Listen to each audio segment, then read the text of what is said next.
Bwana Wema Sepetu atuma ujumbe mzito kwa bibie Zuchu na kumwambia kwamba anatakiwa kuweza kuwa makini katika maisha ya bwana mkubwa Diamond Platnumz, kwa sababu kumekuwa na changamoto nyingi ambazo zimekuwa zikitokea katikati yao, na wengi wao walitamani kuweza kila kitu kinakwenda kuwa sawa, kwa sababu tumeona Wema Sepetu alikuwa anampenda sana bwana mkubwa Diamond Platnumz, na wengi wao wakasema kwamba huenda mpaka leo hii Diamond Platnumz bado anampenda Wema Sepetu na Wema Sepetu bado anampenda Diamond Platnumz. Paswa kuweza kuwa makini kwenye hili, kwa sababu kuna mambo mengi ambayo yanayoendelea, na wengi wao walitamani kuweza kupata ufumbuzi juu ya haya ambayo yanayoendelea, lakini tumeweza kuona wengi wao waliweza kuzungumza mengi na kusema kwamba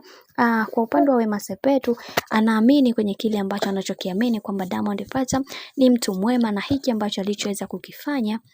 ni kumfanya bibie Zuchu aweze kusimama imara katika ndoa yake pasipo kuweza kuwafurahisha watu wengine na kuto kumdhalilisha bwana mkubwa Diamond Platnumz. Lakini tumeweza kuona Wema Sepetu yeye aliongea kwa uchungu na kumsihi sana Zuchu anatakiwa kuweza kuwa karibu sana na bwana mkubwa Diamond Platnumz, kuweza kuhakikisha kila kitu kinakwenda kuwa sawa, kwa sababu kuna mambo mengi ambayo yamekuwa yakitokea katika maisha yake. Anajutia kwa kile kitu ambacho alichoweza kumfanyia bwana mkubwa Diamond Platnumz, kwa sababu anajua kabisa